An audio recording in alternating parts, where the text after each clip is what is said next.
All right, y'all. What's up, everybody? It is Friday. We are here and we are live, which means it is time to talk about some spooky nonsense, y'all. This is a special bonus episode, y'all. We are on our stuff this month. This is twice that we're live this month.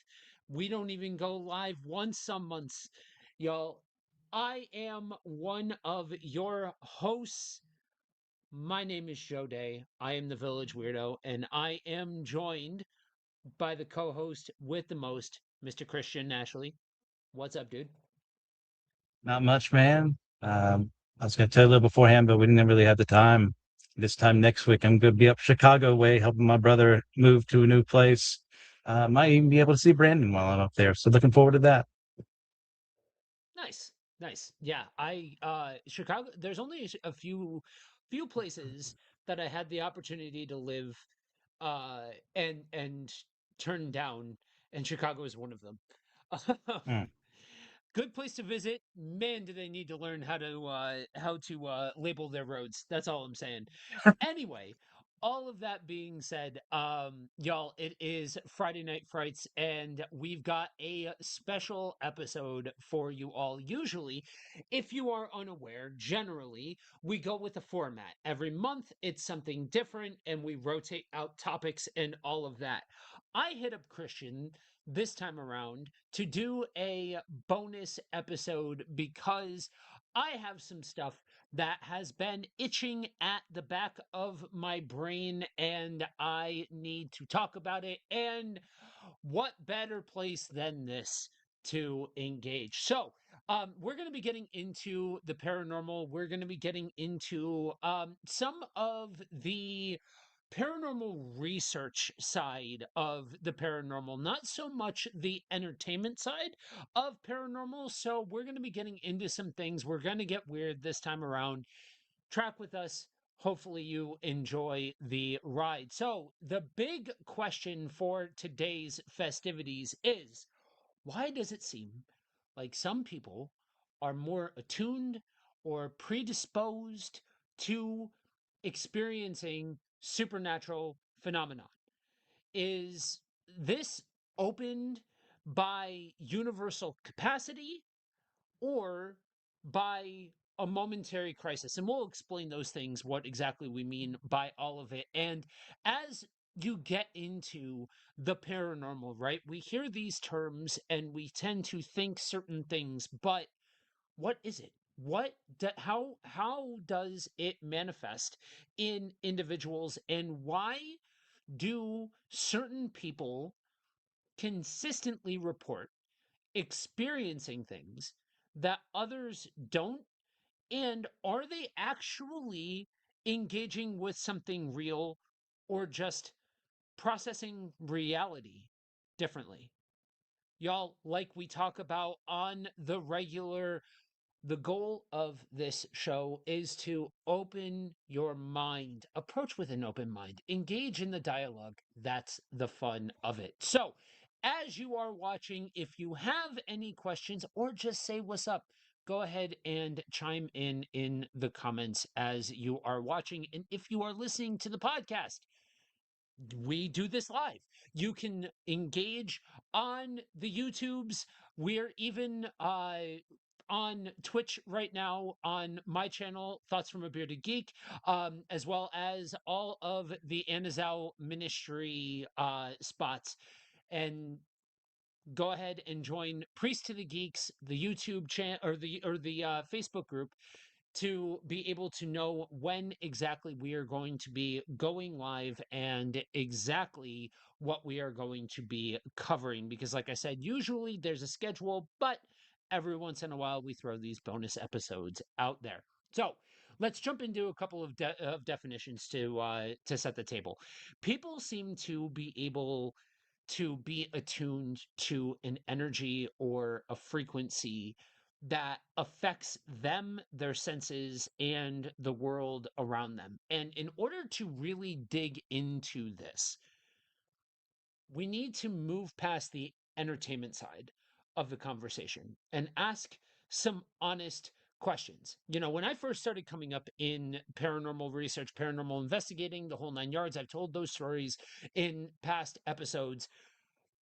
It was the in thing to have an experience or to have some supernatural ability. And the God's honest truth is that if every single person in the group that I cut my teeth with was legit and actually had all of the available abilities that they claimed to have, y'all, we were like the supernatural Power Rangers. Like, you would not, like, no demon, no spirit stood a chance. Like, we had the entire gambit covered with those with the abilities that everybody claimed to have in that group.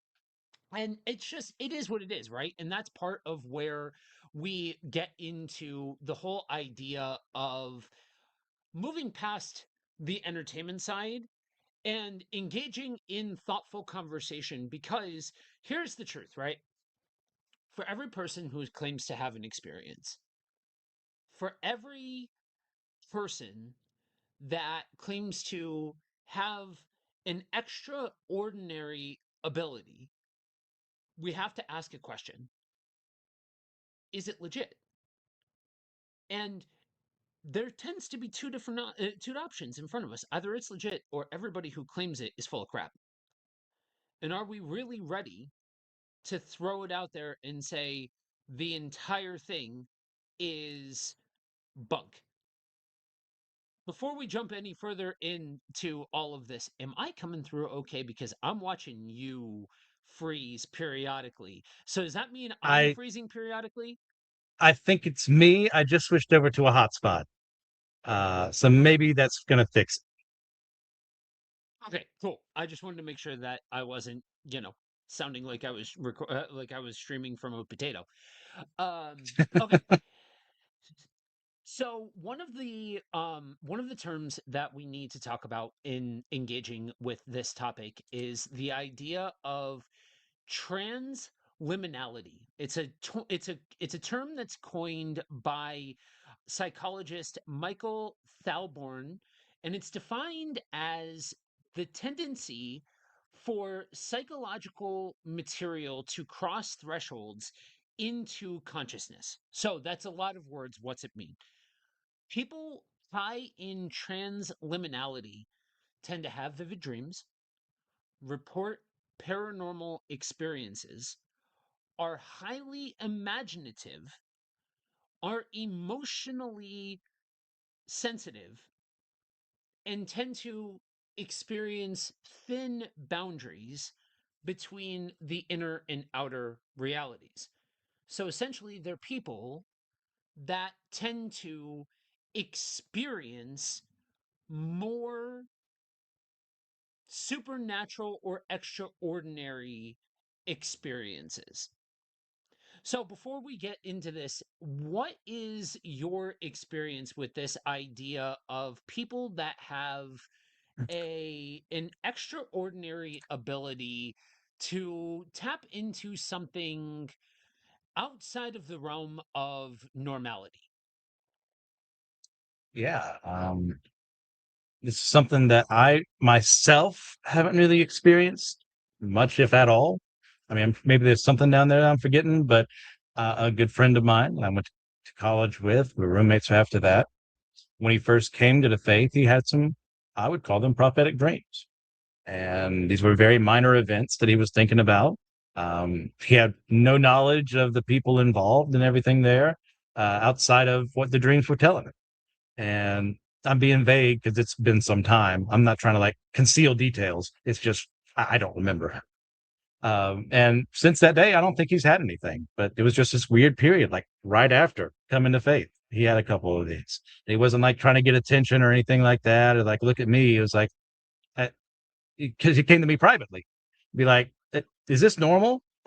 Is this what other people experience?" And I'm like, um, not normal as we would use the word. Maybe for you, that's normal now.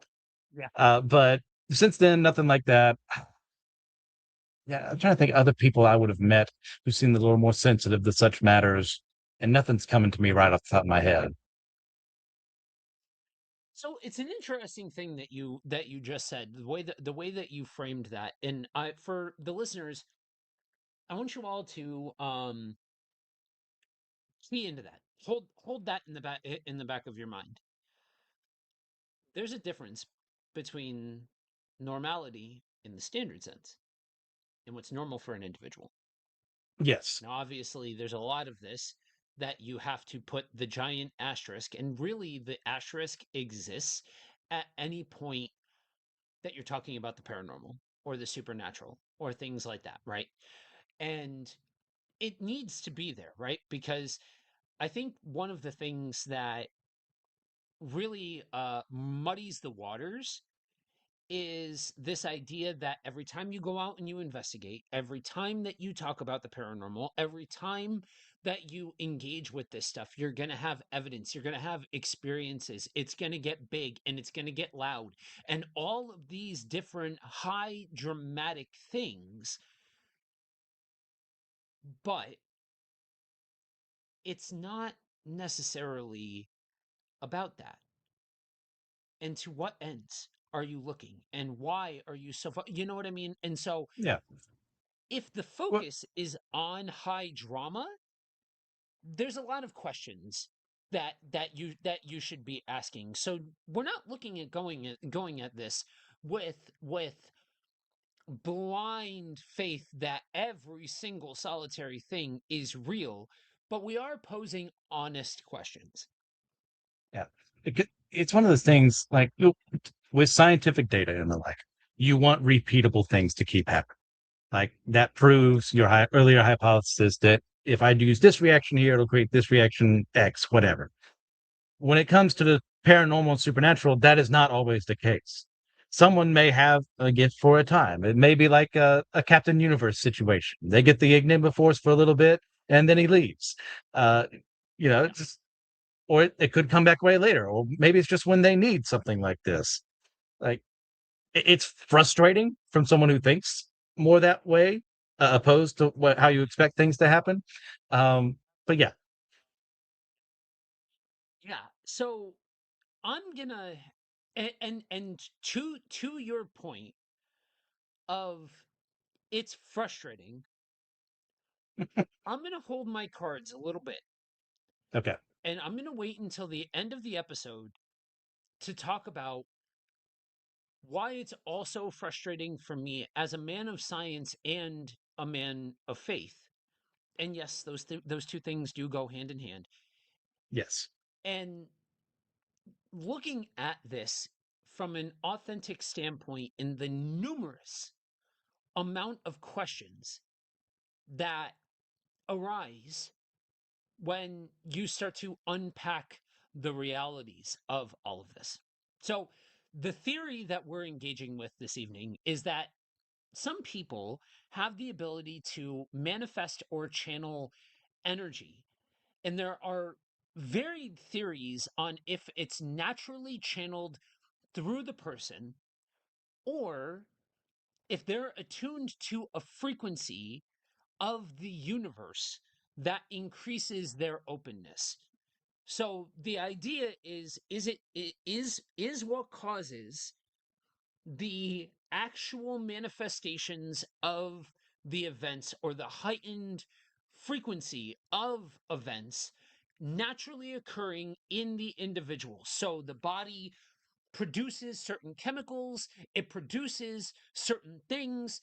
Has something happened, or is a person born where their body is producing this energy that is causing the frequency of events?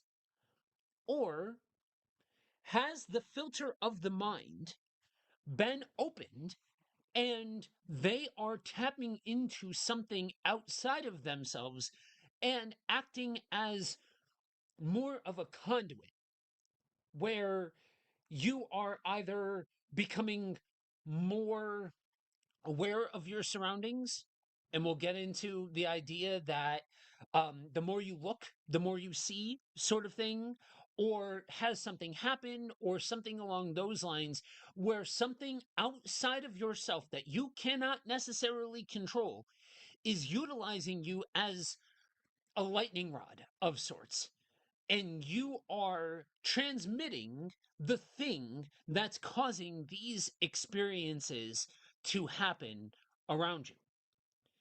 So, this is where we need to expand our willingness to get weird. Because for a long time, paranormal research and parapsychology has kind of lived and died on a pseudo good versus evil dynamic that pretty much puts all interaction as external to the person.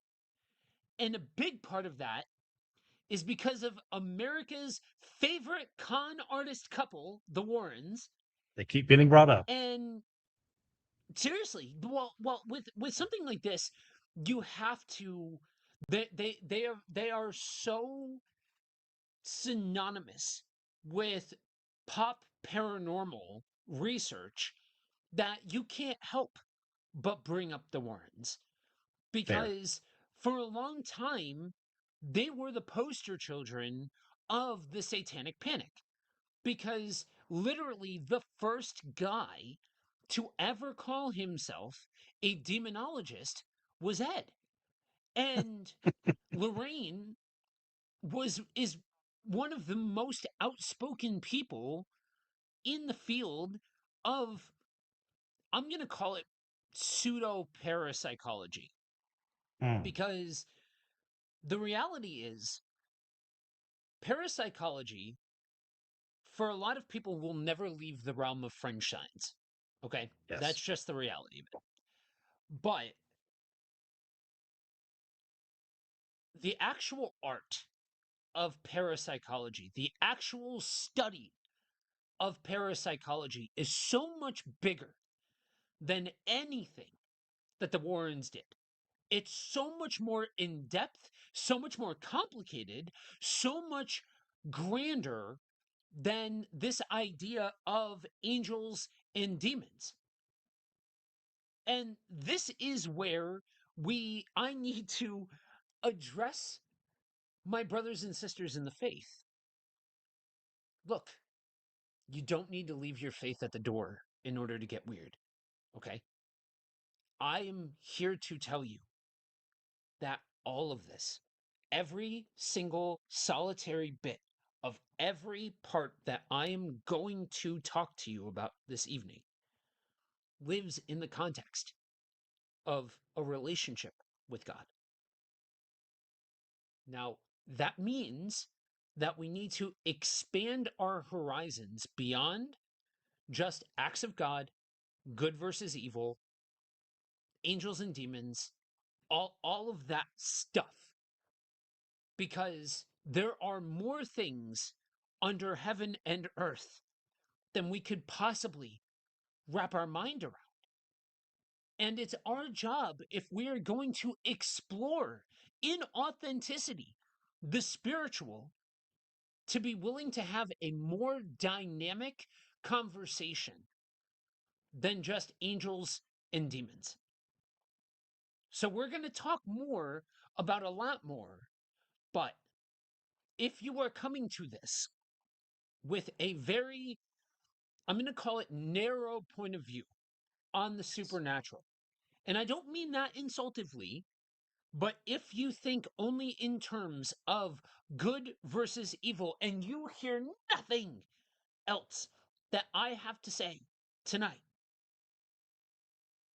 hear that you are not in some way, shape, or form betraying God or betraying your faith or worshiping pagan whatevers by acknowledging that there is more out there, that God, when we look at the scriptures and it says God of gods, Lord of lords, King of kings, that's there for a reason. That's not hyperbolic.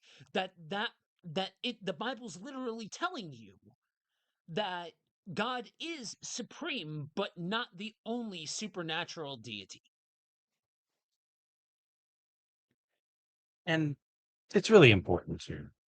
I we're not trying to get you in the club because it's more fanciful than what you're used to. Like the idea being, imagine a scenario where you believe there's some demonic activity happening in a home. You go out there, you say, "Get out, evil spirit, get out, demon," and it doesn't leave, which has been the case multiple times over in many other things, you bell witches and the like, where people of faith came in assuming those things are real and they are not being hoaxed for whatever reason. They said those very same things I just said, and the thing didn't leak. And people, therefore, then had a crisis of faith that they wouldn't have had if they hadn't have narrowed their vision. And the last thing I want you to do is have a crisis of faith for no good reason. Exactly.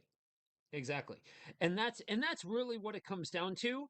Um because um that's not what we're after, is to generate people freaking out over anything that we're talking about. Because the world is bigger than just good versus bad, angel versus demon, things like that, because the reality is that consciousness is something that we really only know a small portion about. And like we've talked about before on the show, or like I've talked about before on the show, I'm not somebody that jumps at the idea of um, aliens from outer space. Okay. However, I think science has a lot to say about the realities of extra dimensional energies. And I also think that evidence dictates a strong experience base for non human, non demonic, or angelic forces and spiritual entities. What if all of these different weird phenomenon, right? Like one of the ones that I recently heard about, just throwing things out there for anybody who's willing to get weird, who has dipped their toes into things like cryptozoology and things like that. Okay, so let me just pose a what if, just because we got to wet the palate with getting weird. What if Bigfoot isn't actually a cryptid? What if Bigfoot is a supernatural or extra dimensional entity? What if the reason why we do not see a standardized, Bigfoot or Yeti or whatever across the world and all of these standard places is because they're not always on this plane of existence? Just Is that throwing the it out first there, time I've heard that? right? And so that's just one of many examples. And so in order to really sink your teeth into everything that's possible here and ask the question, okay, why does it seem like certain people, or if you are a person watching and you have had an experience and you think that you're weird for having that experience, understand you are you're in friendly territory. You will not be ostracized for your experiences that you have had. And if you are somebody who desperately, desperately wants some semblance of answers to what you have been through, again, you're not alone. You're in good company. So, we're going to start off by looking at the what of this. Okay, what is this and how do people experience it? We're going to start off by talking about something called PK energy. PK stands for psychokinesis or psychokinetic energy, usually described as a mind and matter interaction. Researchers tend to divide these experiences into two broad categories: cognitive psi and physical psi. Now, cognitive psi is about receiving, okay? It's when someone seems to know something that they shouldn't be able to know through normal means. Physical side, on the other hand, is about influence, or at least that's how it's traditionally described. But I want to pose a question. What if instead both are expressions of interaction with a larger field of reality? Okay. What if instead of categorizing it in simplistic terms of influencing matter, or just in terms of RSPK, repeated spontaneous physical disturbances, poltergeist activity, we start looking at this from the standpoint of there is something outside of ourselves that either naturally or externally we interact with. And that energy, either produced by the brain or channeled through the person, is manifesting through reality. And for some, for one reason or another that we don't fully know, some it manifests in a cognitive ability where you have a dream and something happens in that dream and it ends up coming to pass in real life.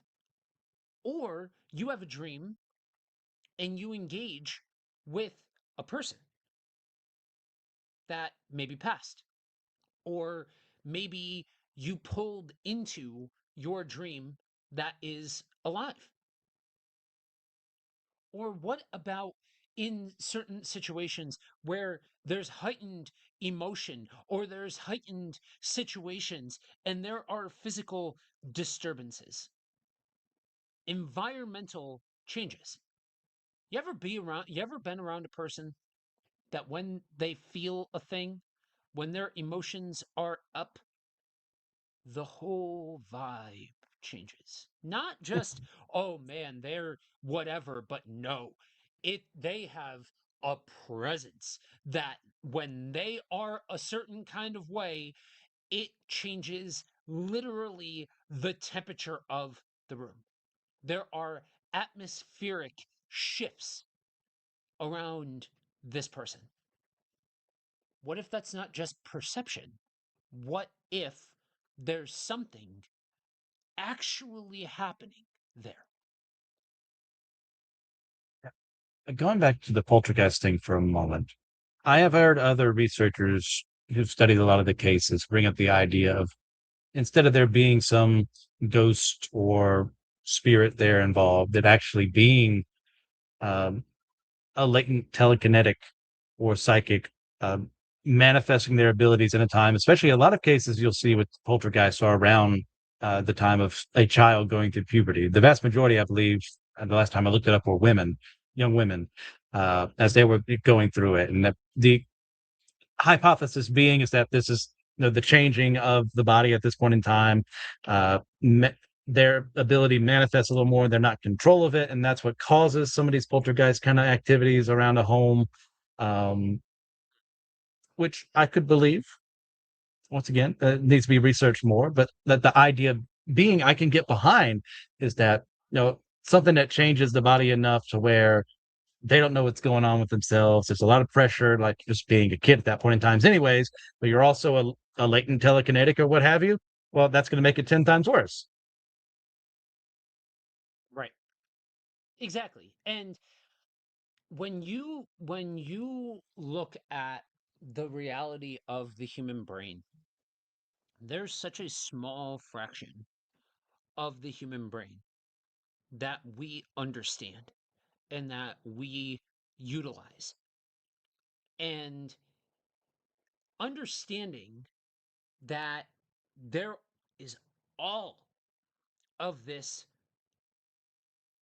unknown when we start to talk about what happens to the person, then suddenly a lot more becomes a lot more palatable. And I want I want you all that are listening and watching to stick a pin in the idea of physical manifestations of entities or spirits or things like that. Okay? Because I think there's a reality to this idea that for some people there is a palpable shift in electromagnetic changes, frequency changes, vibrational changes. And again, we're going to be saying we got to get comfortable, y'all, with what ifs, right? Saying the thing over and over again. What if? So what if the person experiencing the vibrational change or the electrical change in the body is also affecting the world around them and is creating a thin boundary around them or near them or in their presence? Real quick. Uh, I know this isn't what you were saying, but in case there was someone out there who heard what he said about the brain, no, Joe isn't saying we only use 10% of our brains. That has been long discredited science. Oh no. Um, yeah, we use the vast majority of it. What he's saying is we don't understand everything that the brain can do at this point in time, so we can't like put like figures on this much of the power is going this way as of right here and now. So just make sure everyone understood. I know. I'm glad that you clarified because yes, that sounds good, and that makes for compelling fringe science, and all of that. But no, that's not a truthful statement. And when we are exploring these things, man, I think the field needs more authenticity. Hmm. But in that same vein of authenticity, we have to be willing to accept the fact that we don't really understand how things affect the brain in certain ways. And we don't understand what actually takes place in certain engagements of the brain. Even if we use the vast majority of it, that doesn't mean that it's fully understood. Yes. Some of the other experiences that tend to get linked to PK energy are things like healing or energy effects, claims that a person can sense or influence another person's pain or illness or bodily energy, changes in energy sometimes manifested in physical things like draining batteries or EMF phenomena, with the idea being that this is an actual energy that affects and distorts the pre existent electrical fields that are in the air. And that change in energy is thought to be able to create those thin spaces and allow for non human spirit interactions or different energy based phenomenon to happen. Yeah. The So another way that another aspect of this that we need to talk about in talking about this manifestation of PK energy are dreams. Now, we need to set the table. Almost every tradition treats dreams as meaningful. Okay? Biblically, prophetic dreams, indigenous traditions, dream journeys, ancient cultures have divine communication. But I would always and forever caution you to avoid anyone who's trying to give you a one size fits all meaning to specific things in dreams, right? There are books out there are studies out there that if you dream of a fish, it means something. If you dream of a marriage, it means this thing. If you dream of that, it means the other thing. While very significant, we don't understand enough about what dreams are to be able to stand 10 toes down and say, this means this and this means that. There are If we certain don't fully aspects understand a brain, of, yeah. If we don't fully understand a brain yet, I mean, how can you say we fully understand dreams yet? Like everyone likes exactly. the standard, if you're falling or your teeth are running out, or you end up back at school with a test, you're under stress. Well, that might be an indication. Yep. Sometimes you just have a dream where you're the Silver Surfer and you're fighting Doctor Doom. May or may not have something to happen to me. I don't know what that means. Maybe I like Silver Surfer and Doctor Doom. Uh, Maybe it meant something more. So trying to like put something on that is something like I'm sure there's a reason why we have certain dreams, or sometimes you're just affected by the things you're doing at that time. I was like 10. I was watching the Fantastic Four cartoon. Maybe that's why I did that. Or maybe it's just something about my mother and we can go all Freudian about it. Yeah. Now, some of the common supernatural ties to dreams are things like alternate realities, visitations of spiritual beings or loved ones, and premonitions or precognitive dreams. This is an area where I probably have the most amount of questions when it comes to why. Okay. Hmm. Now, um, I have long since talked about how I fundamentally believe that a human's need to sleep is a design flaw. If there's anything that I would like a word with God about, is creating the need for us to rest our bodies. Um, eh, but likewise, when I talk to other folks that are into getting weird about this and they hear about my experiences, the very experiences that I talk about in a negative sense, because I don't you're not going to commonly hear me talk about my dreams as a sense of grand catharsis. Okay. um there are other folks that are like, yo, that's so cool, and they like engage in spiritual activity to try to train themselves to be able to do the things Lucid that seem dream, to come very, huh?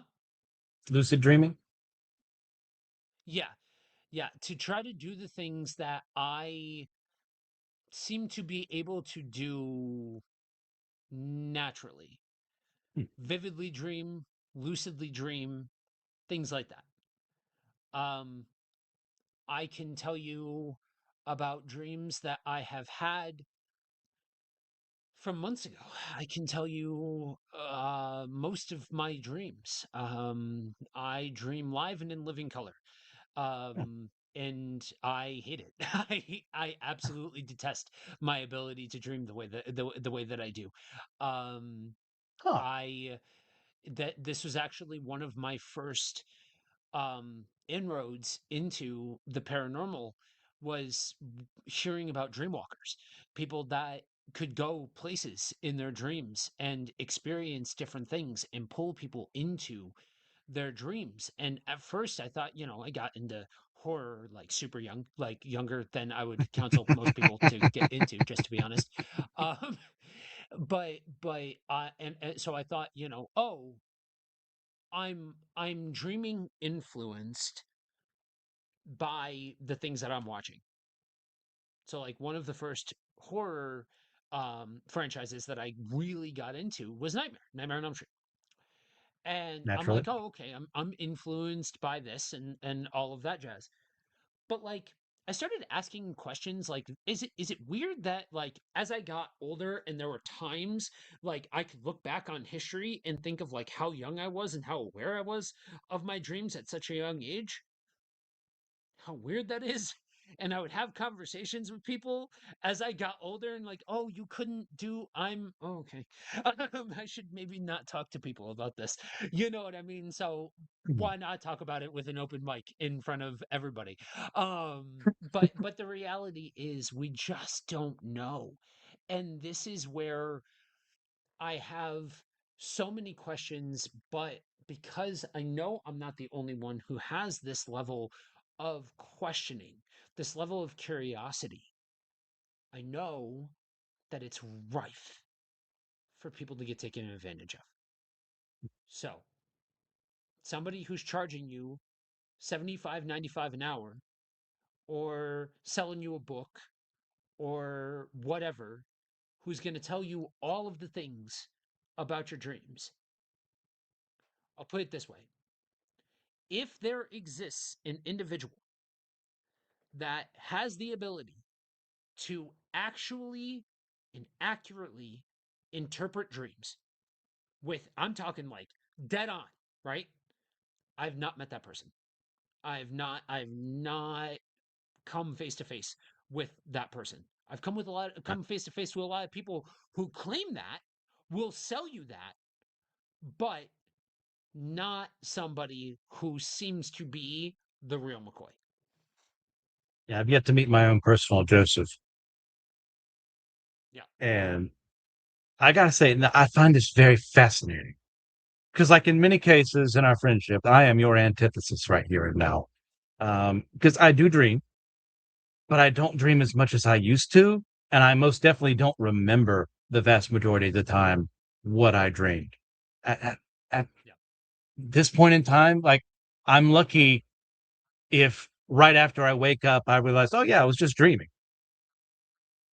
Like very rarely do I actually go, oh, that's what I was doing, or I had a nightmare, or what have you. It's like, yeah, I'm glad I don't remember nightmares. Don't get me wrong. But like, yeah. So when we were saying all that about you vividly looking into this and potentially going elsewhere and the like, it's like, oh, it was a little bit of envy. Yeah, I mean, so I've made the joke many times. You want to know how to pick out a person who's never vividly dreamt? Find the person talking about how cool it would be to vividly dream. Because this idea of tapping into something bigger than yourself sounds comforting, sounds extravagant. It sounds extraordinary in an adventurous kind of way. But when you stare into the expanse and you see things staring back at you, Hmm. yeah, I have faith. Sure, I'll stand 10 toes down and tell you that I believe that the God that I serve is bigger than any and more powerful than any supernatural force that I will ever come face to face with. That doesn't mean that I want to go screwing around and looking into the abyss and watching things staring back at me. You know what I mean? There is somebody who may be watching. I don't know if she ended up making it to the stream yet or not. Gabrielle, I used to investigate with, that has tried on multiple occasions to get me to come out with her and pick it up again and do it again. And but yeah, there's you touch the hot thing enough times and you do become gun shy. That's just the reality of it. And maybe this is me and part of this is me wrestling out loud in front of king and country. You know what I mean? Of talking about like maybe I still wrestle with the idea of looking at it from a purely good versus evil paradigm. Mm. And what I've experienced, I am processing through the lens of negativity or bad. And that's on me. And I need to broaden my own horizons and accept that I have received what many would call a gift to be able to have full blown conversations with my son, Mm. who Mm. is no longer among the land of the living. That I have had full blown conversations with my uncle, who is like a father to me, who is no longer among the land of the living. Now, you may hear that and say, how could you possibly look at that and say anything other than that's a gift? Because the dream has to end and you have to wake up because your alarm clock goes off. That's why. Because So you'd waking argue, up go from go that, ahead. because waking up from that is quite possibly the hardest thing about Mhm. all of this. So I couldn't help but think along the way, as we were saying, you would argue a little bit more. It's kind of like that one island that Dawn Treader goes to, and they find one of Caspian's dad's buds. And he's like, this is the island of dreams. And I'm like, oh, yeah, cool. We can go there. And he's like, no, you don't understand. This is literally every dream you can have, bad and good. And they all have the realization of, oh, I don't want to experience all those. Yep. You don't get to pick and choose, friends. He got it. He nailed it. He figured it out. You don't get to pick and choose what the filter says. There is no filter on this thing. It sounds great when you start talking about, oh, I came across my loved ones and I experienced pie in the sky and clouds and all of that sort of stuff. Great, awesome. That's not the sum total of experiences, friends. Mm. And you don't get to pick and choose what that looks like. And so, when all of it, every single solitary bit of it is live and in living color, that mess gets old really quick. Fair enough. I see your point of view. But not to end that subject on a down note, because I do think it's fascinating, because when you start looking at it, when you start looking at this idea of alternate realities and parallel universes and string theory and all of that sort of jazz, this idea of jumping realities and jumping states of consciousness and being able to travel to different states of consciousness in your dreams really is fascinating, because you have to then ask the question, even if in the moment what you might be experiencing sucks, Hmm. what's that say? What's that say about the idea of consciousness? What's that say about individuals in the state of matter? You know what I mean? Now, we don't have the smoking gun scientifically. So, again, like we have said before, we have to get comfortable with the idea of what ifs and hypotheses. But even within that paradigm of what if, it's a fascinating array of what ifs that you start to pick out from the possibilities.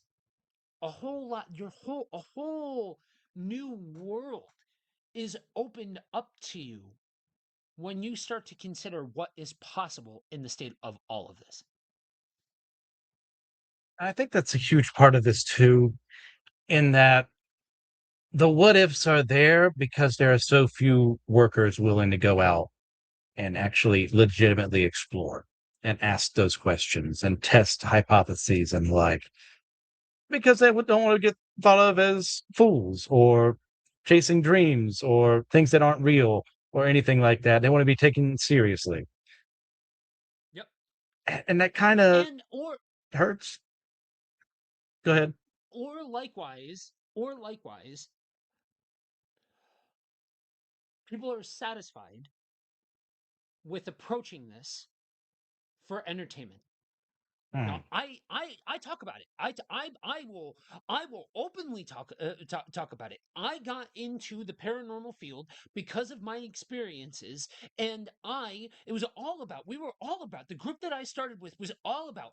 I just want experience. I want evidence. I want to see what goes bump in the night. We're full of piss and vinegar, and we want all of the experiences. We're trying to catch every single bit of smoke that's out there and every single picture. We're sitting there, we're turning our laptops off to the side, we're looking at it at 87% zoom, we're doing all the things. But if that's the sum total of the field, then what are we doing? And I this is where I come forward and I say, and I make no friends among my compatriots in the paranormal space. Do better. I'm gonna shout out a show again, Gabrielle's show with her husband Jody, podcast of the paranormal. You want to hear some folks that are doing it right, that are doing it ethically. There was a whole episode, dude. There was a whole episode that they did. So Gabrielle is in humanities work, and she takes that idea into the field with her. In the whole episode is like an hour plus about the ethics that should be tied to our field. There's no governing body Hmm. to this field. There needs to be there needs to be people that are holding a standard and an ethic for what it means to actually do research. And if you want to go out with your buddies and go ghost hunt and all of that, I don't hold that against you. You want to go out and you want to screw around and all of that sort of stuff, just be safe and don't be stupid. But if you're going to go out there and say that you are doing research, that you are doing parapsychology or paranormal research, and you are going to invoke that word, then you got to do better. You got to be better. You got to hold the line and hold a standard and an ethic because there are so many questions around all of this that get muddied in the entertainment, that get muddied in the conjurings of it all, in the insidiouses of it all, in the warrens of it all, and all of that nonsense and garbage that's out there. You know what? We all like a horror movie, right? I've got a whole channel dedicated to doing essays on horror movies. I love that genre, but it's fiction. Let's leave the fiction where it is and let's be willing to explore what's actually real and what's actually possible. Because when we If blend you those ever two, we don't allow the progression of actual research. if you ever want to be taken seriously, that's what you need to do. Right. Exactly. Exactly. So, moving forward into what some of these manifestations look like, we're going to talk about ESP. Now, again, like many of these topics, we have been trained to hear certain things and think in terms of X-Files and sci-fi, y'all. That ESP means I can move things with my mind, right? Or I can read people's thoughts, right? People look at me and they're like, like wouldn't it be cool to be able to do those, like, I feel like that's the bridge too far. Like, if That's a no. dreaming is what it is, and like reading people's minds and all of that, hell no. Absolutely not. I would not want anything to do with any of that. You know what I mean? Like, that is a big Yes. no.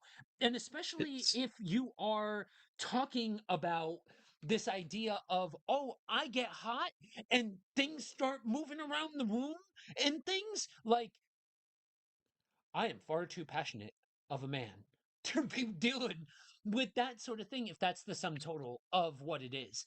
But I'm here to argue that what if it is a bigger topic than just telepathy, right? This yeah. includes receptive state processing. What if this process or this manifests in your mind as like precognition? You experience things that happen in like you see happen before they happen. What about what about that gut feeling, right? You just get a vibe, right? Your spidey sense, whatever you want to call it. You want to call it your spidey sense, you can call it your spidey sense. If you feel more comfortable calling it a gut feeling, you call it a gut feeling. But what if intuition isn't just instinct? Or I'll even let you have instinct. What if instinct is tied to something deeper in the brain? This one I can't speak to real quick. You just reminded me of a memory. Um, when I was in elementary school, I had made these grandiose plans for the family that we were going to visit every state in the union. We only got through the southeast, and one of these trips we went to Louisiana to Nolens, and we were going to go to the zoo. And my dad got to like welcome to New Orleans, and he stopped the car Mm-hmm. and he looked at my mom and he said, "I have a bad feeling about this," like full Han Solo. Mm-hmm. And he said, "We're not going into that city." I don't think New Orleans is some specially evil city. This is not the point of the story. The point is, he felt that feeling, he recognized it, and then he chose to listen to it. So I have not been. Right. Oh, sorry, no, it wasn't the limits. It was to a certain part of the city. We actually got into it. Sorry, the sands of time messing with me here. And I have admired him for that decision ever since that moment. I love my dad anyways, but like listening when you get that gut feeling, if you want to call it that, or precog event, what have you. Not like there was no mass shooting in that city that day. There was no like terrorist threat, no bombs, nothing like that. But something higher than him said no, angel, whatever you want to call it, and he listened. Yeah. And the I think the more you learn to listen, the more naturally it comes. And to me, and hear me when I say this, to me, that speaks to an individualized receptivity to all of this. That the individual, whether I don't know whether or not the human body produces it or the human body is a conduit for it, but I have watched myself and I have watched others. The more they are willing to see, the more they see. The more they experience, the more they experience. And I fundamentally believe that the more that you so there's a thing that happens with eyesight, right? So my mother-in-law is an optometrist. She taught me this. Hmm. Um when you go from not like the first time that you go to get glasses, there's usually a huge jump between where you're at and the prescription that you need. And usually you're given something part of the way there because you've been squinting for so long, and your brain is like your body is used to being able to make out really fuzzy letters and things like that. And then the next time after that, it's a smaller jump because your body relaxes. and it's now become used to the glasses and the assistive aid. Same Huh. idea. I think the idea here is that the more comfortable we get attuning to that frequency, the clearer the frequency comes. The more we see, the more we experience. And that's why I think for some people, when you hear people say, "Oh, I trust my gut. Oh, I've learned to trust my gut. Oh, I've experienced these things, and I just kind of have a sixth sense for these sorts of things." Whatever language you want to use, I don't think it's a mistake or a coincidence that there are some people that just they're more attuned to listening to that instinct and being able to drive that instinct into the situation that they are in, right? This Mm. idea is of knowing without knowing or experiencing something outside of yourself. That's why, and I'm not picking on you with what you said, Christian, with call it angels, call it whatever, because there we'll get to this, but there is an aspect of this that where the theory sits in that you will experience things in a way that makes sense to you, and that people are going to bring their own language to this. And so for some people it's easier to wrap your mind around this at the level of guardian angel than it is an extra normal ability to process. Yes. And so I don't besmirch anybody that's wrestling with this that finds it easier to talk about a guardian angel, but I personally don't think it's something extraordinary guiding your path. I don't think that it's something stepping in and saying, do this, don't do that. Now, as a Christian, we talk about the asterisks and all of that. Don't hear when I'm not saying I fundamentally believe in the Holy Spirit. Yes. That's not what we're talking about here, though. I think there's a yes and dynamic to all of this. I don't think that it has to sit at the level of black and white. If I have the Holy Spirit in me, then none of this other stuff is possible. If this stuff is possible, then what's the point of the Holy Spirit? All of these things. But if we are spirit, why is it so hard to wrap your mind around the idea that you have the ability in you to tap into something outside of yourself? Or something has happened to you that has changed the fundamental chemistry of how your brain works,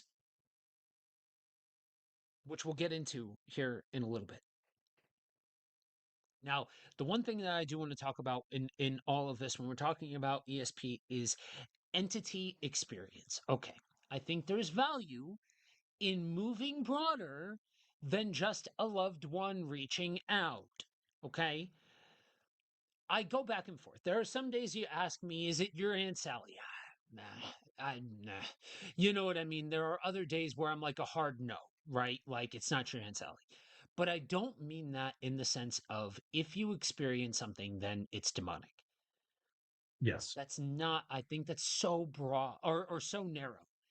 I think Yes. that's so close minded to call things evil when you really don't know. And I mean it's close minded because you're coming forward with all the confidence in the world and you're going to sit there and tell me that you got this whole thing locked down. You got this whole thing figured out. That you are so confident that whatever you're experiencing is demonic, or at the same token, it is your Aunt Sally. That you are so hell bent. And don't get me wrong, I get it. I've sat with enough people in the field to know that there is a measure of catharsis to believe that it's your Aunt Sally. I understand that. I get each level of this. But we have to be willing to ask the question, Okay, so what if what you are experiencing as a person is creating an external event that is mimicking a spirit event, or what we would think of as a human based spirit event? What if the thing that you are seeing is manifested through PK energy? Likewise, what if you've created a thin boundary and experienced something that is a non human spirit? Not demonic, but a non human spirit that manifests in a way that your brain can understand. Those of you who've been with the show for a while, you may remember the episode we did on Crowley. Um, and one of his big things was making contact with higher beings, like he called one Iwas, another Karanzan. Um, we made fun of, well, I made more fun of him, I think, at the end, because I don't particularly care for the man. But it is still possible as someone who was seeking this stuff out, maybe whatever this entity was that portrayed Iwas or Karanzan, or maybe that's their legitimate names, did so in a way that he was able to actually speak with them, if that's what indeed happened. So to tie back to an earlier episode. Yeah, yeah. And so I know that Christian and Christian and I, for those of you that don't know, are in two very different parts of the state or of the country, and there's not a lot of a local audience to me, but I'm still not gonna give any kind of specifics, because if you do happen to be watching and you are from my neck of the woods, it's right next to private property and stuff, and it's not, and I don't want to encourage anybody to go to this place, but there is a place that ticks all the boxes. It's by running water. There's a theory that running water and that heightened movement is more fertile ground. There's also a theory, and this is an area that's very high in neo-paganism, that somebody opened up something and didn't know how to close it. And the thing about this area is, like, I will counsel anybody, dude, some real I've seen some real sketchy stuff, like real sketch about this area. I don't like it. It makes the hair on the back of my neck rise up. I don't like it. I know some people that make it a point of frequenting this place, and I call them outside of themselves, but to each their own. Um, but I bring it up to say this is an area that universally there there seems to, everybody who goes here tends to have a story, but no one story seems to be similar, or the same rather. There are similarities. There are folks that have experienced things in a similar way to the way that I've experienced things. Likewise, I know people who have experienced things in a similar way to each other, but when you hear their stories, they're not exactly the same. And there's a theory for this. It's called the filter theory. Filter theory says the brain may not only generate consciousness, but it may filter or limit a larger field of consciousness. And it sits underneath a lot of these conversations because it challenges one of our basic assumptions. Because most of us have been taught to believe that the brain is the thing that produces a state of consciousness. That everything that we experience, our thoughts, our awareness, our sense of reality, is generated inside of the brain, inside of the human mind. Filter theory flips that. It suggests that the brain doesn't create consciousness, it acts as a limiter to it. The idea goes back to thinkers like William James and Henry Bergson, who proposed that if the full scope of reality were constant, constantly available to us, it would be overwhelming. and completely unmanageable. So instead, the brain acts as a kind of reducing valve. It filters out most of what's actually there and allows through only what we need to function day to day. So, in this view, ESP happens when the filter loosens.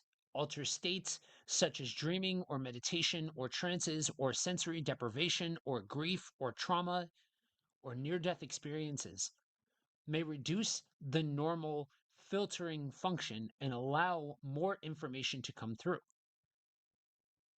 Now, the reality is we have to be willing to say, what if some of these experiences are right? Because again, I'll go back to the people that I know that also have had experiences in this area, right?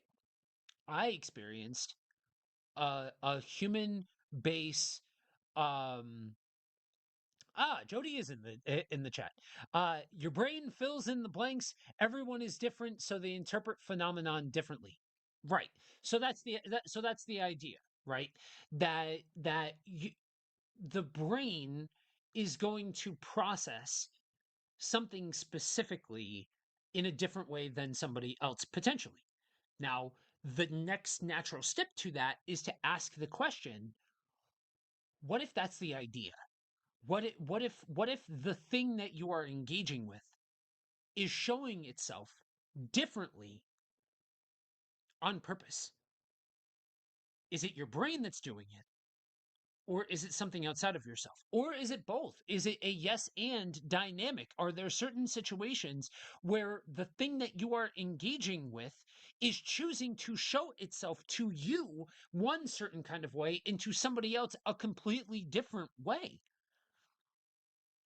So like I saw in this spot that we're that I keep referencing, I saw what was a lot closer to a human form.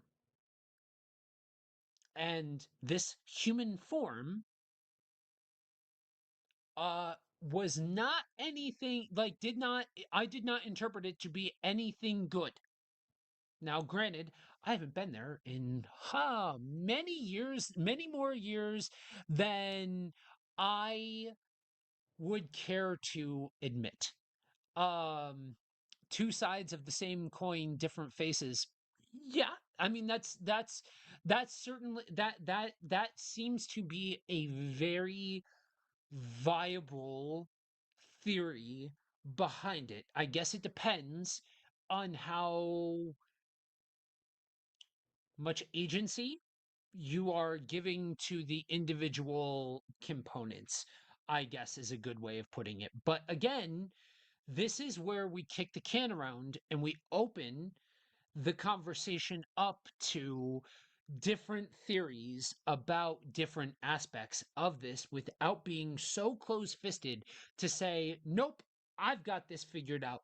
I've got this. So for those of you that haven't put it together, because I did reference the show, Jody is one of the two main hosts of Podcast of the Paranormal.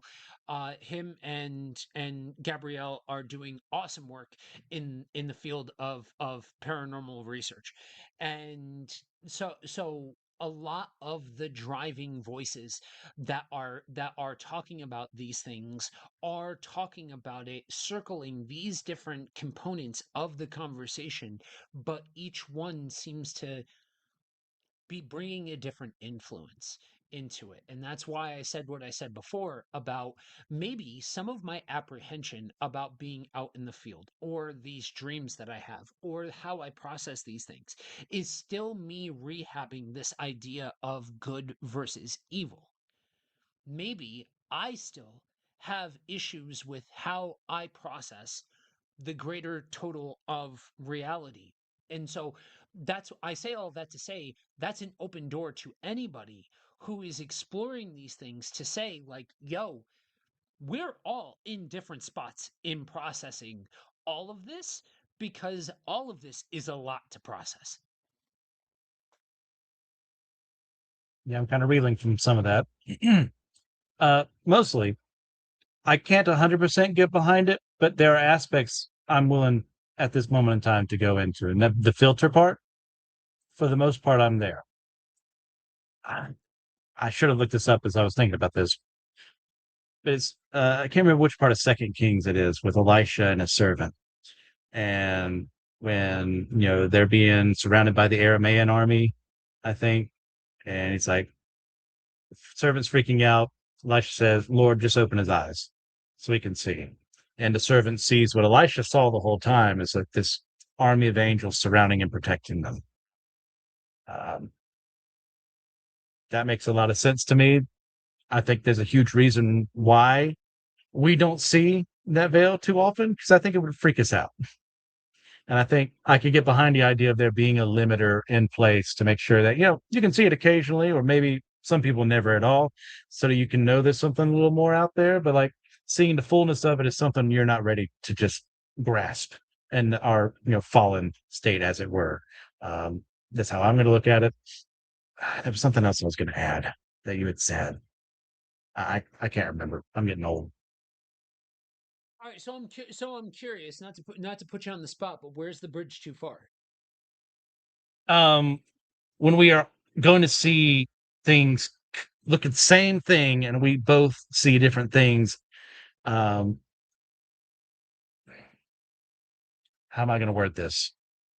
So I'm still trying to figure it out all the time because of my brain, your brain, to where we're questioning reality too much. I can't go that far. Yeah, I'm not. So I can get when it comes to that, go ahead. no, I can get to like we both saw something together, but I saw this, you saw that. I'm okay with that. But it's like a permanent state. I can't go that far. Yeah, I'm not sure. I would say it's a matter of permanency. I would say it's a matter of situation and circumstance. But again, that's in the gray space to me.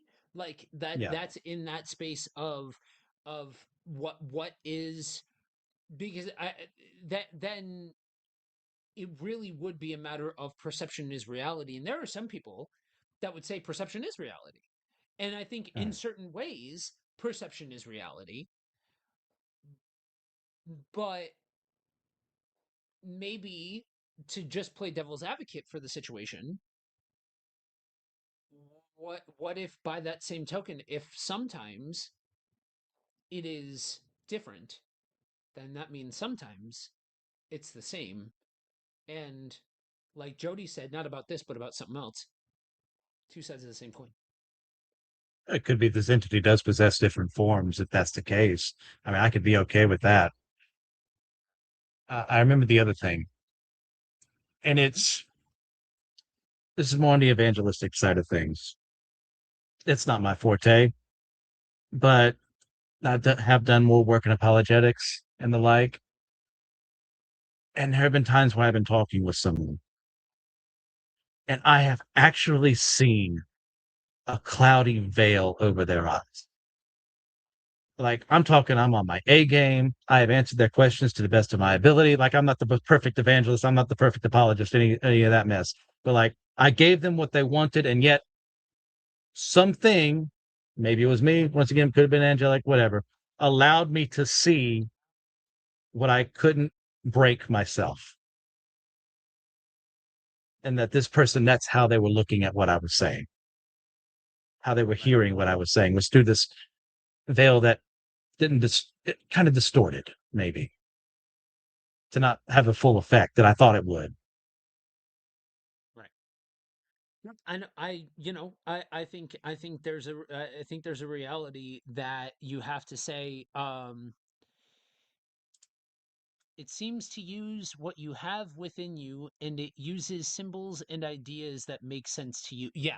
Yeah. So that's something that we talked about a little earlier. I almost wonder, Yes. Jody, if you're a little behind on the stream. To Because that's just it's a couple of the things you've said are a minute or two behind.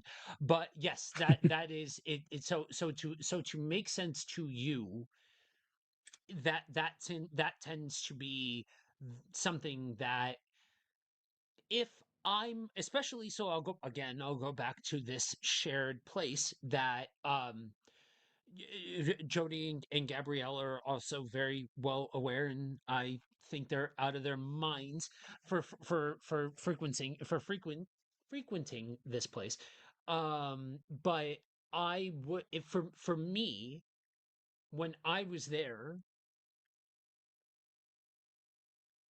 I just show okay.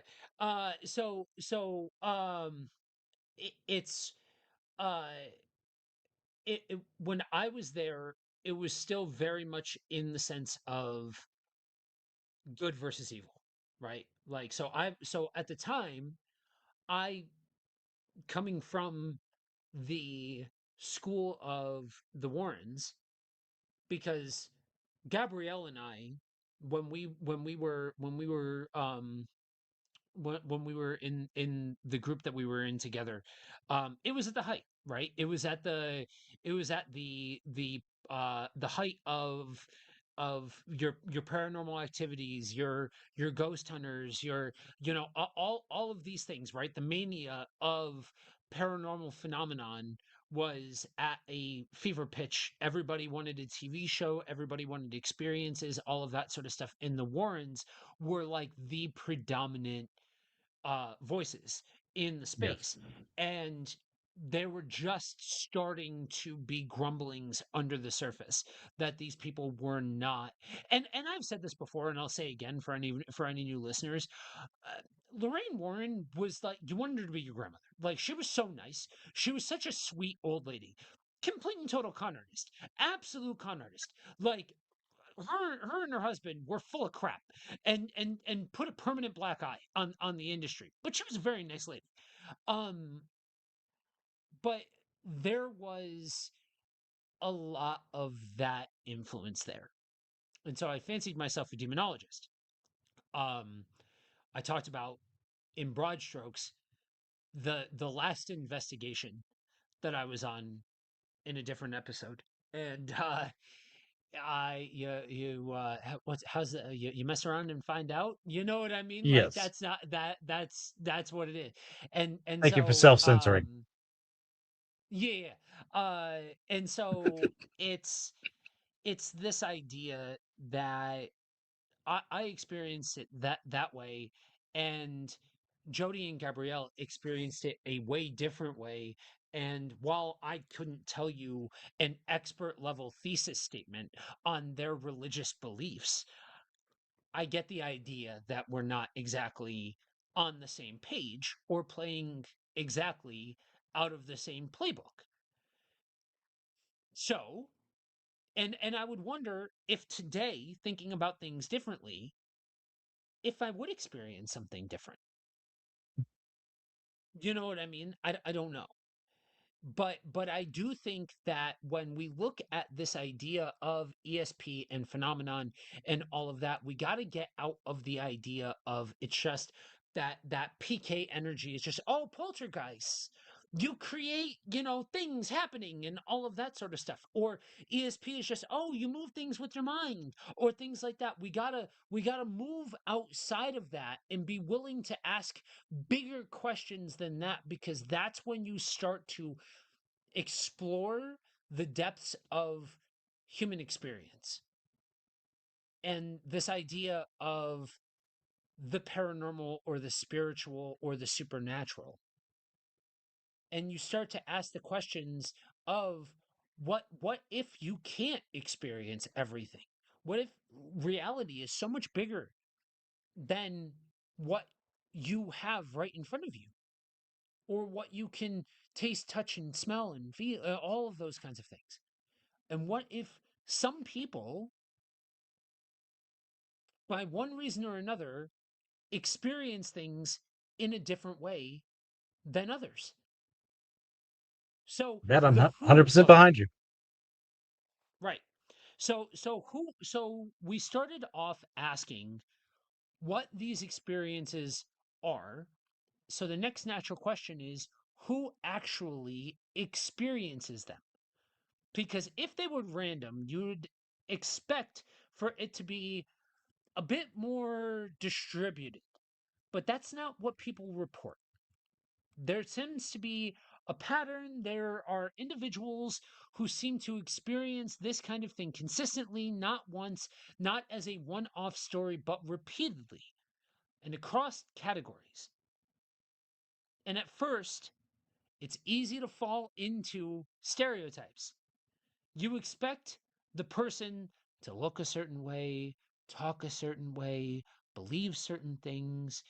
You expect someone who already fits that label and wants to have these experiences. But that doesn't hold up because in real life, you meet people who, by every normal standard, are just that normal. No weird presentation, no dramatic personality, nothing that stands out. And yet, when you actually sit down and listen, you have some of the most unusual and consistent and detailed experiences that you'll hear. And I think part of that is that we have been trained to think of things in a certain way and we need to break those stereotypes. That's something that you're going to hear at every single category of this. We need to break the stereotypes. We need to be willing to do better.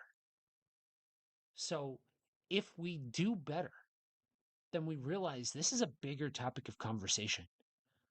And generally, the people with more dramatic presentations tend to be just that, dramatic. And so what if that drama isn't necessary? What if it's just regular everyday people that have been attuned to something outside of themselves? We all have neurodivergent tendencies. Yeah, you sound like my Preach it. sister. We're all a little neurodivergent. Um, yeah, I mean, but what if neurodivergency in the broadest sense? I'm not talking about any specific category here because that becomes weird and you need to be careful and all of those kinds of things. But what if it's just different configurations? You know what I mean? What if it's different aspects of the Yeah. mind? Again, I go back to the mind is a bigger thing than we even realize. The brain is a bigger thing than we even realize.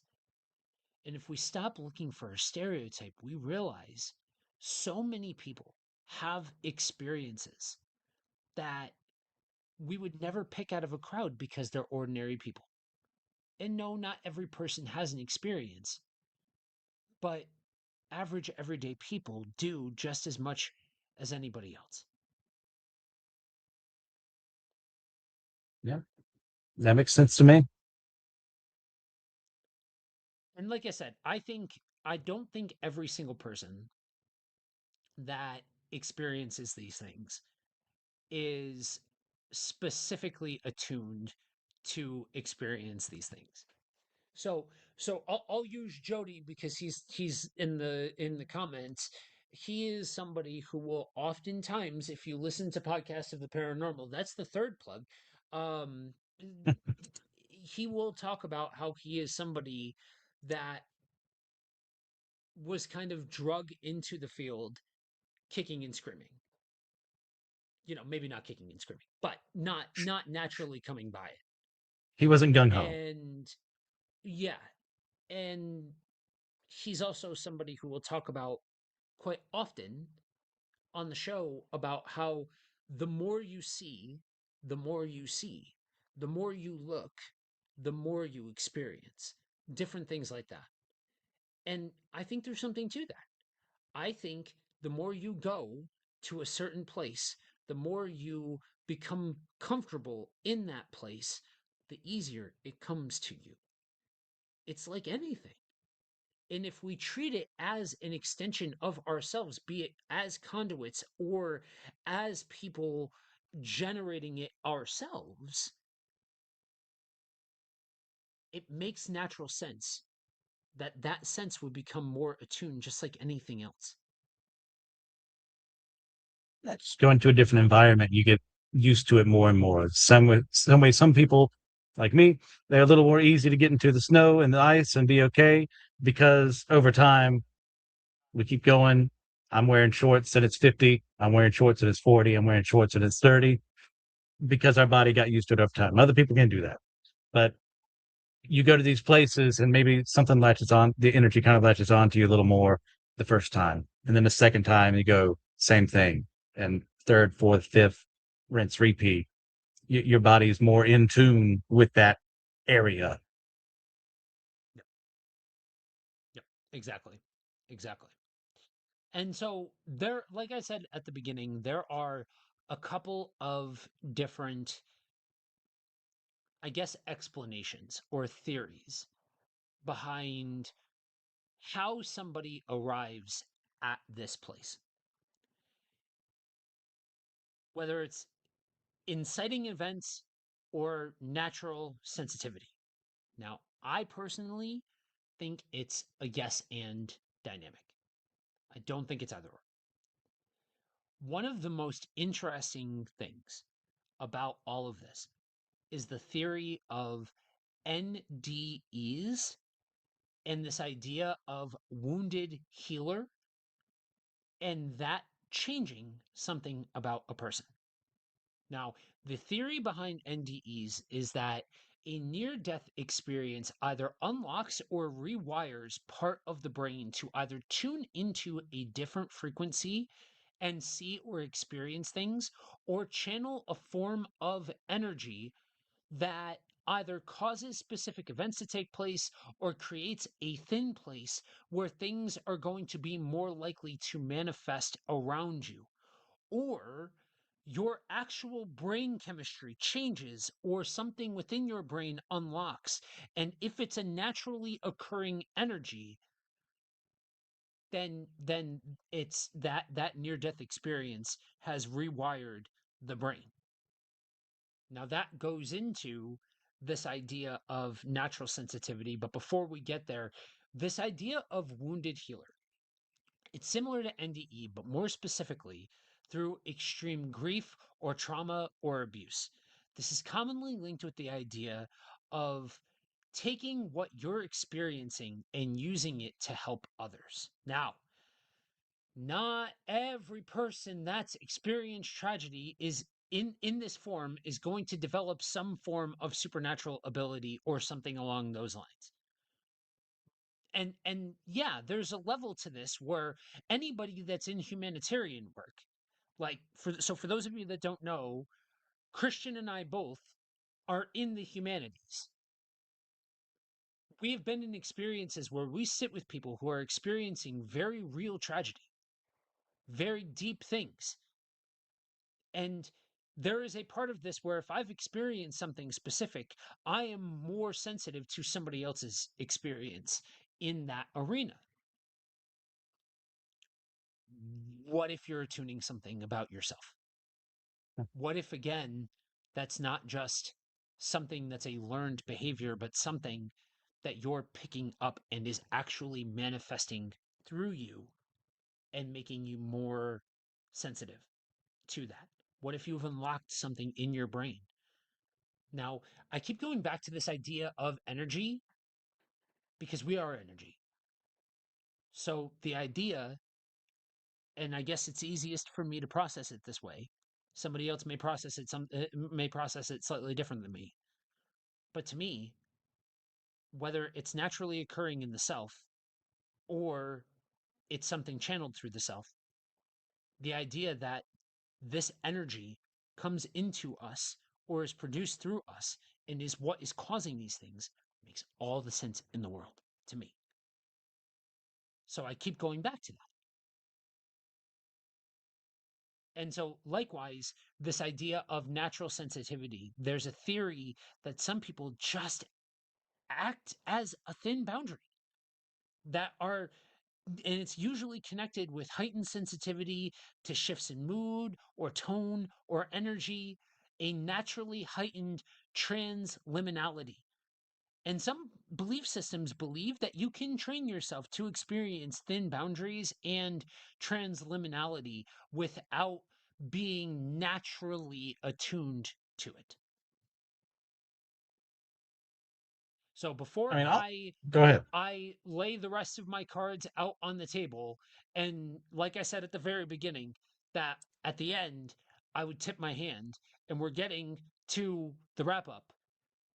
I'll throw it back to you and say, okay, how do you process this idea of either an inciting event or this idea of a natural sensitivity to something outside of the self or naturally occurring within the self? I'm with you. This is a Which I both may and. have picked exactly the wrong idea or the wrong time to throw it to Christian because I am watching him jump in his connection. Uh, Good old technology never fails to do something wrong. Yeah, I'm a both and in this scenario. Um, Inciting incidents, events make perfect sense to me.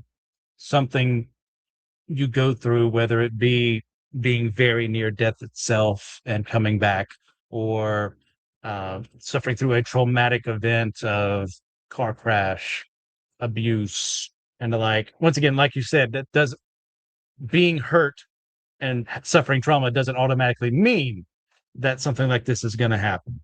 But for certain people, maybe this is what it takes for them to actually be sympathetic, as in their mind towards what they couldn't see before. Natural sensitivity. I believe some people out there are just naturally psychic, and it's a catch-all term for a lot of things. It's very broad, but when I look at human history, when I look at cases I've studied over the years, with the people I've met and talked to, I can't out of hand say there is no such thing as a psychic of any sort. Like, yeah, we have our perceptions of what a psychic is supposed to be because of entertainment or because that person who comes in the murder case and goes, "No, I've seen the body. You have to trust me and also pay me." Like, I'm not talking about them. I, I, I'm talking about people who have legitimately experienced something that is supernatural, something that a regular human being either can't do or is not able at their current point of development able to do. Yeah. And it does so to and to Jody's point in the comments before, it begs a question. You have to ask the question. If some people can, and if certain things, for lack of a better phrase, and I'm really, really simplifying it here, flip the on switch. Does that mean that everybody's got a switch? Does that mean everybody can't? The further I get into this, the more open I am to the idea that this is not an exclusive thing. That some people are predisposed or some people experience certain things, but um yes, I'm getting there. Absolutely. Um and for those of you that are in audio form, I feel trauma breaks you down and sort of rewires your brain. Uh-huh. Yes. So, this is where I tip the cards, right? And I'll say it to you the way that I said it to my wife, when because she knows that I've got a very weird relationship with the idea about talking about death because I've had um death phobia for a long time.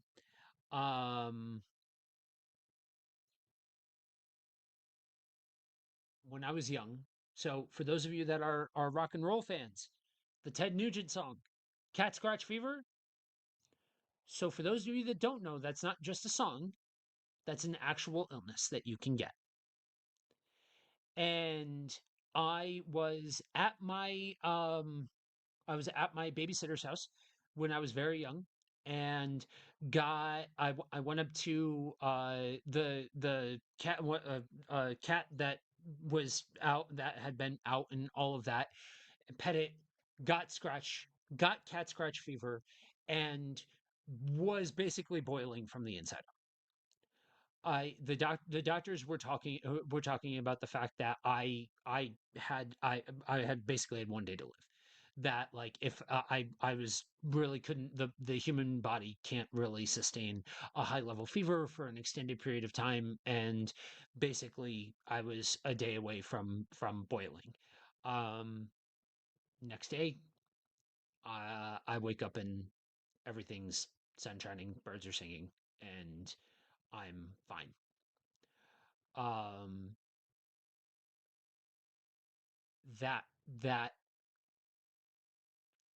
for me raises a question. Was that near death experience what unlocked part of my brain? Because here's the thing, right? Like I said, I'll say this how I said it to my wife.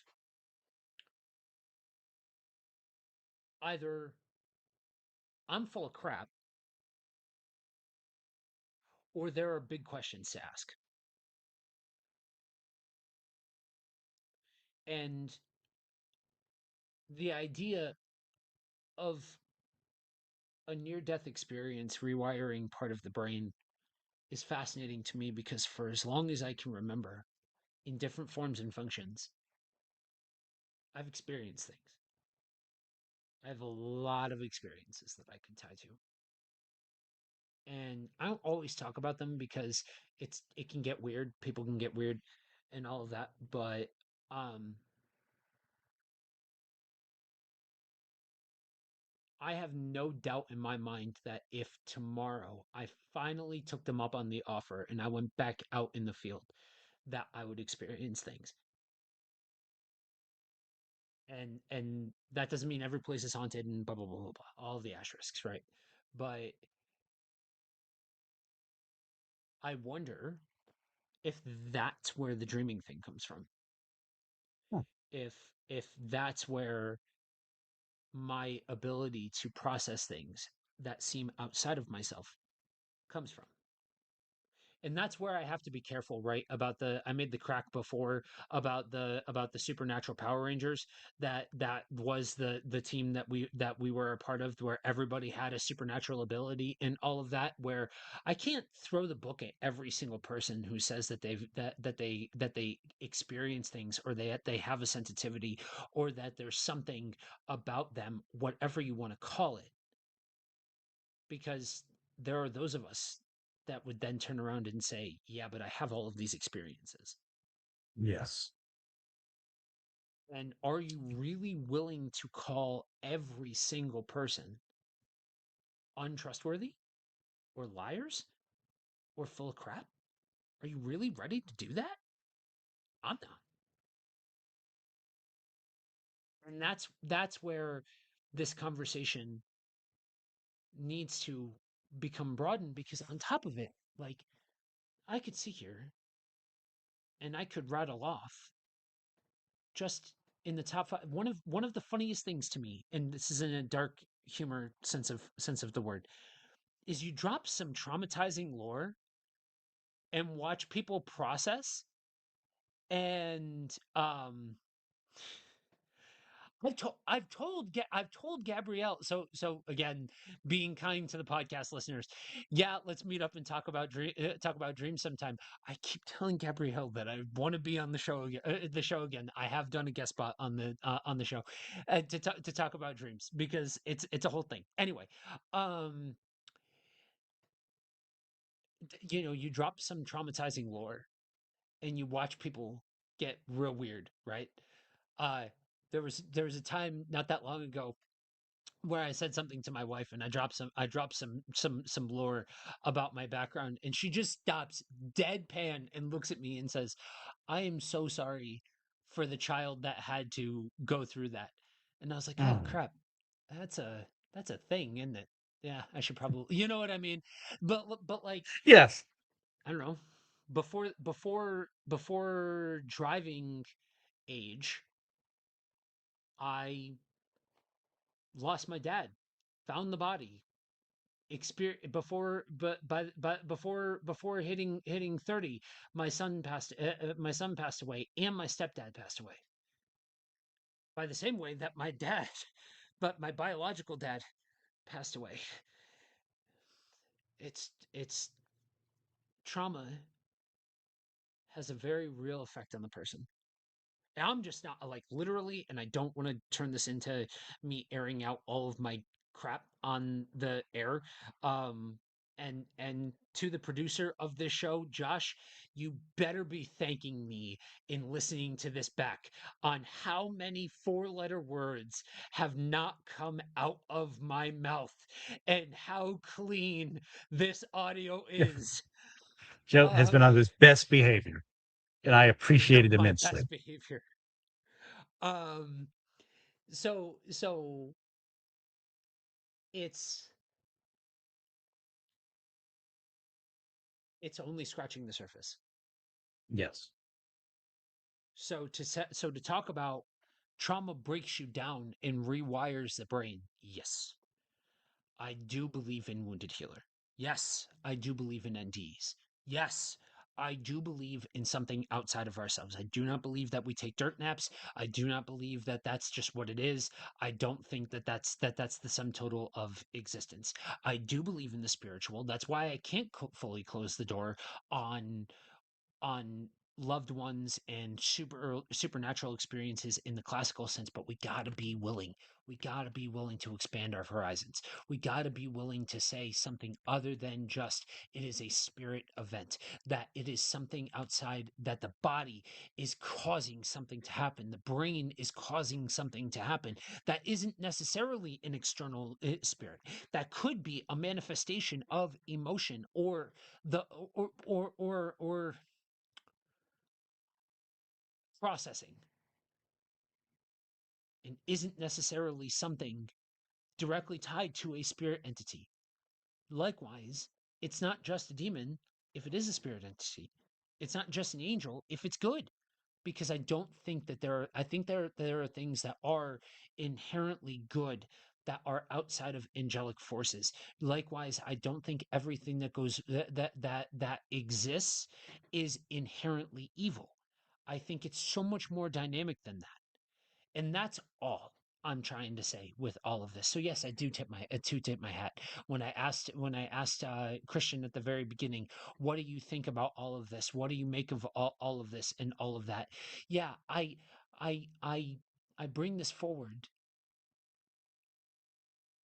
almost as a form of catharsis, almost as 2 hours of being able to say, this is my life. And so when I say you are not alone, if you are processing big questions or you're trying to process what in the wide world of sports is going on with with this plane of existence or anything else like that, you're not alone. We can be weirdos together, it's fine. But you are definitely not the only one asking big questions. And so on behalf of everybody asking those big questions, if you are in the field of paranormal research, or if you are like if you are doing anything with this, do better. Be authentic. Be willing to ask big questions in authenticity, because there are those of us that are trying desperately to figure out why and what, because I think it's too simplistic and it's too clean to say it's all manifestations, meaning it's all make believe. It's all processing of a traumatized mind. I do think that there is a level of trauma and psychosis and all of that sort of stuff that hovers around all of this. I think there is a reality to all of that. I think mental health is a very real thing, along with the supernatural being a very real thing. But that goes back to the ethics conversation in all of this. First off, I want to say thank you for being like you felt careful enough, you felt safe enough to say all that. I appreciate learning more about all that. And as always, I'm here for you. Second off, I want to like head off at the pass some potential comments that might be made. Maybe this is just me being paranoid, but Joe's point throughout that wasn't to say, look at me and my trauma. I have a better story than you. That's not the man I know. And I had the thought because I know someone out there thought it. That's not who he is. his one of his main points there being this is why I think the way I do based off of lived experience, based off of what happened. My his goal was not to say I am more valid than you because I've gone through this. No, his goal is to say I've gone through this, and as a result of this is where I land. So Exactly. And I check take yourself. seriously exactly. And I take seriously this gimmick in front of me. I take seriously the platform in which I am speaking into now. I take seriously the voice that I have. And if I can be a voice for the voiceless, for people who don't have a microphone in front of their face, that don't talk for a living, that don't get to talk about these things, that feel alone, that feel like they don't have anybody to process this stuff with, yo, I'll do that. I have no problem being that for other people, because I know people like that exist. I do. I just do. And likewise, like you said, there are going to be people that are going to hear this thing and be like, you're out of pocket, you're out of your mind, and all of that. And to that I say, you're just now figuring out that I'm out of my mind. You haven't been following the show for very long. But that being said, you know, yeah, I don't have the easiest, and I don't have the hardest. I sit in the paradigm of human existence, like we all do, like we all do. So, for every person that hopefully this helps and this reaches, and here's an openness to all of this, for every person that will also be a person who's so closed off to all of this, I don't know what you're doing here, because that's so not Two what we hours do later. here. We are literally so not that. We try very hard to come with an open mind, even in areas where we're like, I don't know about all this. You know what I Yes. mean? And there have been things that we've covered along the way that I have been gun ho about. There have been things that Christian is gun ho about that I'm not. You know, Hmm. ask us about aliens sometimes, and you will hear an entirely different role reversal here, like where you can hear some of the uh I'll call it apprehension, or maybe some clearer paradigms with Christian than you will hear with me. You start talking about aliens and everything becomes different. Everything starts to shift on who's got hard like same thing with cryptozoology. I tend to be a bit more, but you start talking about extra dimensional stuff, you start talking about energy, you start talking about the human mind. I'm not arrogant enough to say that I've got it all figured out, which means that I get a chance to be able to be open and dynamic in how I think about these things. And that's one of the main points of the show. We're here because these things fascinate us. Like, this wasn't planned by any stretch of the imagination. And Joe said forever ago. Um, he texted me like, "Are you married to the idea of one episode a month?" And I'm like, "No, what you got?" And he went through this idea, the bare bones. And I was like, you know what? Work that I don't have to do, have at it. I just get to react and talk. I am all for that. As compared to where we're probably going to go next this month, wherever we decide to go with true crime, that's going to be on me. And you know what? I'm fine with that too. Like, I love exploring these things. I love asking questions that other people have asked, or ones that I have of my own that maybe someone else hasn't asked, and go, could this be an answer to the question? Knowing for the vast majority of the things that we discuss here, there isn't an answer available to us, as in verifiable 100% fact, as infuriating as it is to me to this day.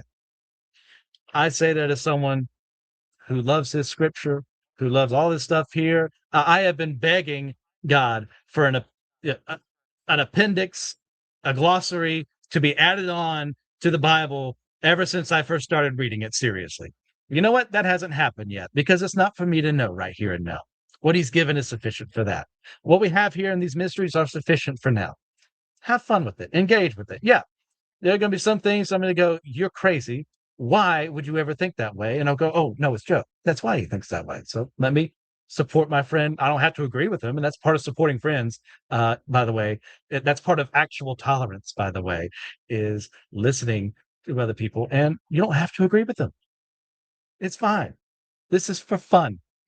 And the fact that you got to go through all that and speak through your story to multiple people over the interwebs, and I don't know how many countries we've been in. It's fairly significant for the fact that I don't promote the show, and it's just kind of out there in the ether. Whoever gets it gets it. Uh, but you did that not for the sake of look at me, but for the sake of this is how I'm going to help you understand where I'm coming from. Super grateful for that. Yep. And it is as a fellow Christian, I process this stuff through the lens of faith, and and I thankfully do not that does not close me off to this idea. I think this is this is dynamic. All of this is dynamic. I don't think you need to leave a faith at the door for in order to process the paranormal and the supernatural and all of that sort of jazz. Um, and yeah, I wish there were more answers, but there's just simply not. But the reality is, folks, that this has been a almost like a starter buffet. There any one of these topics could be full length episodes in their own right, and who knows, maybe they will be in the future. But what that means is that we need to hear from you. So, if there are questions that you have about anything that we covered, let us know. Drop a comment. We need if there are things that you want to hear us expand on with the idea that you got to be willing to sit in the realm of what ifs and theories in order to hang out in this part of town, but to talk about these things is helpful. It's good. And so if there are questions that you have, let us know, and we just may do a future episode on them. Anything else before we Which, wrap it up? speaking of, you don't have to decide right here and now. Uh, would you rather do the unsolved Hinterkaifeck murders in Germany, or would you rather do the monster with 21 faces mystery? Tune in next time to find out which one I'm going to pick. But y'all, thank you for joining us. Just like Christianity, the other is a great mystery. Jody says, "Yeah, I mean there. That's one of the things that I try to help people understand is that one of the great travesties of the modern apologetic is stripping out the mystery of God, of spirituality, of all of it. It's part of the reason why I vibe as hard as I do with the Christian mystics, because it leaves the room for the mystery, and that is where you get the most amount of freedom, because it's not on you to have all of the answers. It allows for an openness to say what if and maybe. You know what I mean? Yes, absolutely. So tune in for the next episode, which will be part of our planned series talking about true crime. And then who knows, stay tuned, because there might just be more bonus episodes going forward. But until next time, thank you all for joining us. We will catch you later, and stay spooky. Peace.